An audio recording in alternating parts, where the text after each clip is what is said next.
Hi hello friends, ಹೇಗಿದ್ದೀರಾ friends? ಇವತ್ತು ನಾನು ನಿಮ್ಮ ಜೊತೆ ಬಂದಿರೋದು ಒಂದು ಸಿಹಿ ಬೂಂದಿ ರೆಸಿಪಿ. ಸಿಹಿ ಬೂಂದಿ ರೆಸಿಪಿ ಮಾಡಲಿಕ್ಕೆ ಎಷ್ಟು ಈಸಿ ಅಂತ ನಾನಿವತ್ತು ನಿಮ್ಮ ಜೊತೆ ಶೇರ್ ಮಾಡ್ತಾ ಇದ್ದೇನೆ. ತುಂಬಾ ಈಸಿ ಆಗಿರುತ್ತೋ. ಒಂದೇ ಕಪ್ ಕಡಲೆ ಹಿಟ್ಟಿನಿಂದ ನೀವು ಇಷ್ಟೊಂದು ನೆಂಟರು ಬಂದರು, ಮನೆಯಲ್ಲಿ ಒಂದು ಫಂಕ್ಷನ್ ಇದ್ದರೂ ನೀವು ಈ ಸಿಹಿ ಬೂಂದಿಯನ್ನು ರೆಡಿ ಮಾಡಬಹುದು.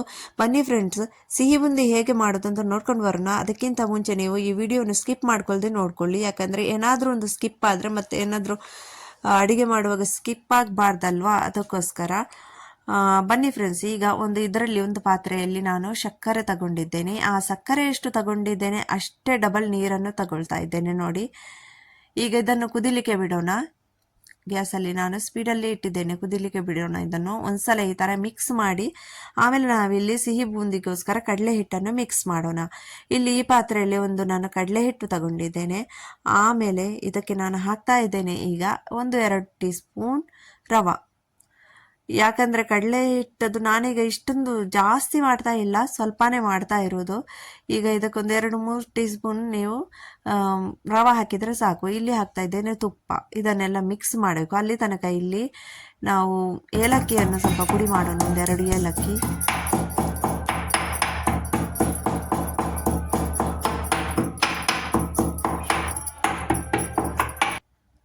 ಈಗ ಏಲಕ್ಕಿ ಪುಡಿ ಆದಮೇಲೆ ಇದನ್ನು ನಾವು ಸಕ್ಕರೆಯ ಪಾಕಕ್ಕೆ ಏಲಕ್ಕಿ ಪುಡಿ ಹಾಕೋಣ ನೋಡಿ.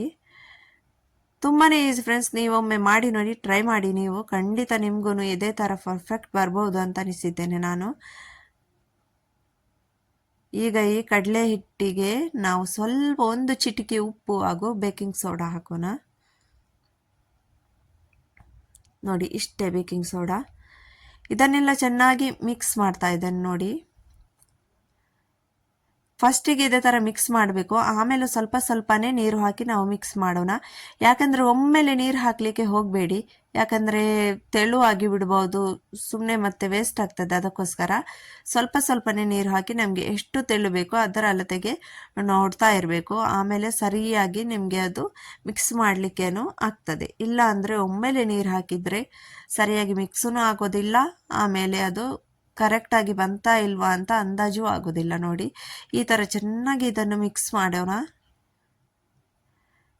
ನೀವು ಫಸ್ಟ್ ಟೈಮ್ ಮಾಡುವಾಗ ಸ್ವಲ್ಪನೇ ಕಡಲೆ ಹಿಟ್ಟಲ್ಲಿ ಮಾಡಿ ಟ್ರೈ ಮಾಡಿ ಫ್ರೆಂಡ್ಸ್. ಒಮ್ಮೆಲೆ ಎಲ್ಲಾನು ಮಾಡ್ಕೊಂಡು ಬಿಡ್ತೇವೆ ಅಂತ ತುಂಬಾ ಕಡಲೆ ಹಿಟ್ಟು ಹಾಕಬೇಡಿ. 1 ಕಪ್ ಕಡಲೆ ಹಿಟ್ಟು ತೆಗೆದು ಅದನ್ನೊಮ್ಮೆ ಟ್ರೈ ಮಾಡಿ ನೋಡಿ. ಖಂಡಿತ ನೀವು ಸ್ವಲ್ಪ ಮಾಡಿದಾಗ ಕರೆಕ್ಟಾಗಿ ಬರ್ಬೋದು. ಫಸ್ಟ್ ಟೈಮ್ ಮಾಡುವಾಗ ಸ್ವಲ್ಪನೇ ಮಾಡಿದರೆ ತುಂಬ ಒಳ್ಳೆಯದಿರ್ತದೆ. ಈಗ ನೋಡಿ, ಸಕ್ಕರೆಯ ಪಾಕ ಕೂಡ ರೆಡಿ ಆಗ್ತಾ ಉಂಟು. ಇಲ್ಲಿ ಸ್ವಲ್ಪ ಕೈಗೆ ಅಂಟೋ ಥರ ಸಕ್ಕರೆ ಪಾಕ ರೆಡಿ ಆದರೆ ಸಾಕು. ಇಲ್ಲಿ ನೋಡಿ, ಈ ಥರ ಇಷ್ಟು ತೆಳು ಸಾಕು. ಇದೆಲ್ಲ ನಮ್ಮ ಸಿಹಿ ಬೂಂದಿಗೋಸ್ಕರ ತೆಗೆದಿಟ್ಟ ಪಾತ್ರೆ ನೋಡಿ. ಈ ಥರ ನೋಡಿ, ಸ್ವಲ್ಪ ಕೈಗೆ ಅಂಟಿದ್ರೆ ಸಾಕು ಈ ಸಕ್ಕರೆ ಪಾಕ. ಈಗ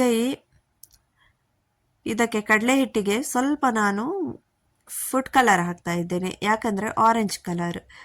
ನಿಮಗೆ ಬೇರೆ ಬೇರೆ ರೆಡ್ ಕಲರ್ ಬೇಕಂದರೆ ರೆಡ್ ಕಲರ್ ಬೇರೆ ಬೇರೆ ಮಾಡಿ ಹಾಕ್ಬೋದು. ಸ್ವಲ್ಪ ಸ್ವಲ್ಪನೇ ಕಡಲೆ ಹಿಟ್ಟದ್ದು ಬ್ಯಾಟರಿಗೆ ಹಾಕಿ, ರೆಡ್ ಕಲರ್ ಬೇಕಾದರೆ ರೆಡ್, ಗ್ರೀನ್ ಕಲರ್ ಬೇಕಾದರೆ ಗ್ರೀನ್, ಆ ಥರ ಮಾಡ್ಬೋದು. ಈಗ ಇಲ್ಲಿ ಎಣ್ಣೆ ಕಾಯಿಸ್ಲಿಕ್ಕೋಸ್ಕರ ಇಟ್ಟಿದ್ದೇನೆ. ಈಗ ಎಣ್ಣೆ ಬಿಸಿ ಆಯಿತಾ ಅಂತ ಸ್ವಲ್ಪ ಇದಕ್ಕೆ ಕಡಲೆ ಹಿಟ್ಟದ್ದು ಹಾಕಿ ನೋಡೋಣ. ಬಿಸಿ ಆದಾಗ ಈ ಥರ ಚಮಚ ತಗೊಂಡ್ರೆ ನಿಮಗೆ ಚೆನ್ನಾಗಿ ಅದು ಬೂಂದಿ ಕರೆಕ್ಟಾಗಿ ಸಿಹಿ ಬೂಂದಿ ಗೋಲಾಗಿ ರೌಂಡ್ ಆಗಿರ್ತದೆ. ಅದಕ್ಕೋಸ್ಕರ ನೋಡಿ, ಈ ಥರ ಇಷ್ಟು ಚೆನ್ನಾಗಿ ಬೀಳ್ತಾ ಉಂಟಂದರೆ ಎಲ್ಲನೂ ಒಂದೇ ಸೈಜಲ್ಲಿ ಬೀಳ್ತಾ ಉಂಟು ನೋಡಿ.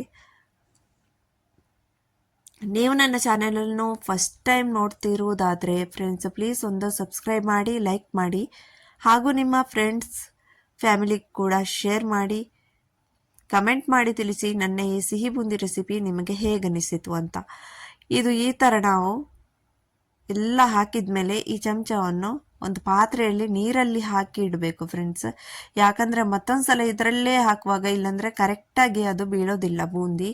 ಅದಕ್ಕೋಸ್ಕರ ಈಗ ಇದು ನೋಡಿ, ಫುಲ್ಲು ಎಲ್ಲ ಕಾಯೋ ತನಕ ಕಾಯುವುದಲ್ಲ. ಸ್ವಲ್ಪ ನಮಗೆ ಇದು ರೆಡಿ ಅಂತ ಗೊತ್ತಾದ ತಕ್ಷಣ ನಾವು ಇದನ್ನು ತೆಗೆಯೋಣ ಎಣ್ಣೆಯಿಂದ ಹೊರಗೆ ನೋಡಿ. ಈ ಥರ ಸ್ವಲ್ಪ ಕಾಯ್ದಿದೆ ಅಂತ ಅಂದಾಜು ಪ್ರಕಾರ ನೀವು ಒಂದೆರಡು ಸಲ ಒಮ್ಮೆ ಮಾಡುವಾಗ ಸ್ವಲ್ಪ ತಪ್ತದೆ, ಆದರೂ ಪರವಾಗಿಲ್ಲ. ನಾವು ಇನ್ನೊಂದು ಸಲ ಟ್ರೈ ಮಾಡಬೇಕು ಯಾವುದನ್ನು ಕೂಡ. ಒಂದು ಸಲ ಏನಾದರೂ ಇದು ಸರಿಯಾಗಿಲ್ಲ ಅಂದರೆ ಇನ್ನೊಂದು ಸಲ ಅದನ್ನು ಟ್ರೈ ಮಾಡೋದೇ ಕೂತ್ಕೊಳ್ಬಾರ್ದು ಫ್ರೆಂಡ್ಸ್. ಮತ್ತೊಮ್ಮೆ ಮಾಡಿ ನೋಡಬೇಕು. ನನಗೂ ಫಸ್ಟ್ ಟೈಮೇ ಮಾಡುವಾಗ ಎಲ್ಲ ಕರೆಕ್ಟಾಗಿ ಬಂದಿಲ್ಲ. ಮಾಡ್ತಾ ಇದು ಅಭ್ಯಾಸ ಆಗಿತ್ತು ನೋಡಿ ಈ ಸಿಹಿ ಬುಂದಿ ಮಾಡಲಿಕ್ಕೆ. ಆಮೇಲೆ ಇದು ಕರೆಕ್ಟಾಗಿ ಬಂತು ನೋಡಿ. ಈ ಥರ ತೆಗೆಯೋಣ. ಎಣ್ಣೆ ಎಲ್ಲ ಚೆನ್ನಾಗಿ ಸೋಸಬೇಕು. ಎಣ್ಣೆ ಇದ್ದರೆ, ಇಲ್ಲಾಂದ್ರೆ ಆಯಿಲ್ ಇರ್ತದೆ, ಅದಕ್ಕೋಸ್ಕರ. ಇಲ್ಲಾಂದ್ರೆ ಒಂದು ಟಿಶ್ಯೂ ಪೇಪರಲ್ಲಿ ಕೂಡ ನೀವು ಇದನ್ನು ಹಾಕಿಡ್ಬೋದು ಬೂಂದಿಯನ್ನು ತೆಗೆದು.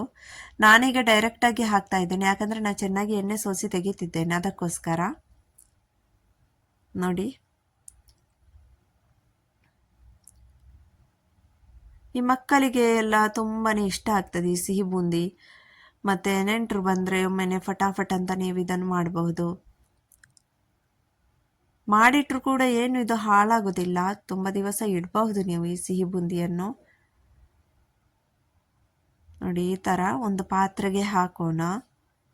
ಆಮೇಲೆ ಈ ಚಮಚ ಈ ಥರ ನೀರಿನಿಂದ ತೆಗೆದು ಮತ್ತೆ ಇದನ್ನು ಹಾಕೋಣ ಮತ್ತೊಮ್ಮೆ. ನೋಡಿ ಈ ಥರ ನೀರು ಇಲ್ಲ ಅಂದರೆ ಕರೆಕ್ಟಾಗಿ ಬರ್ತದೆ, ಅದಕ್ಕೋಸ್ಕರ ನೋಡಿ ಈ ಥರ ಮತ್ತೊಮ್ಮೆ ಇದೇ ಥರ ಫಸ್ಟ್ ಟೈಮ್ ಹೇಗೆ ನಾವು ಬೂಂದಿಯನ್ನೆಲ್ಲ ಹಾಕಿ ತೆಗೆದಿದ್ದೇವೆ ಅದೇ ಥರ ನೆಕ್ಸ್ಟ್ ಟೈಮ್ ಕೂಡ ಇದೇ ಥರ ತೆಗೆಯೋಣ.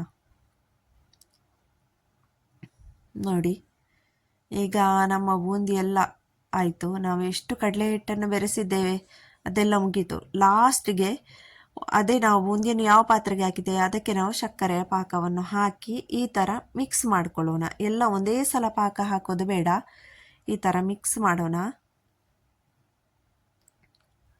ಈ ಥರ ಮಿಕ್ಸ್ ಆದಮೇಲೆ ಮತ್ತೆ ಕರೆಕ್ಟ್ ಇದೆಯಾ ಇಲ್ವಾ ಬೇಕಾ ಅಂತ ನೋಡಿ ಮತ್ತೆ ನಮಗೆ ಎಷ್ಟು ಬೇಕು ಅಷ್ಟು ಪಾಕವನ್ನು ಸೇರಿಸಿ ನೋಡಿ ಈ ಥರ ಮಿಕ್ಸ್ ಮಾಡಿ ಗ್ಯಾಸ್ ಆನ್ ಮಾಡೋಣ. 2-3 ಮಿನಿಟ್ಸ್ ಗ್ಯಾಸ್ ಆನ್ ಮಾಡೋಣ. ನೋಡಿ ಈ ಥರ ಗ್ಯಾಸ್ ಆನ್ ಮಾಡಿ ಇದನ್ನೆಲ್ಲ ಒಂದು ಚಮಚದಲ್ಲಿ ಮಿಕ್ಸ್ ಮಾಡ್ಕೊಳ್ಳೋಣ. ನೋಡಿ ಈ ಥರ ಮಿಕ್ಸ್ ಮಾಡ್ಕೊಳ್ಳೋಣ.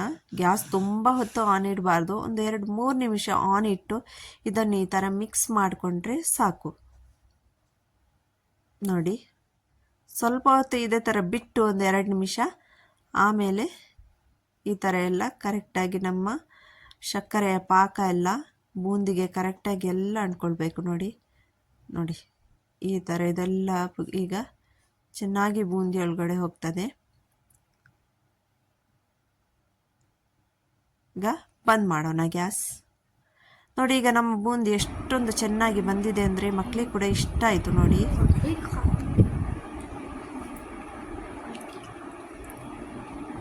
अच्छा है कादर.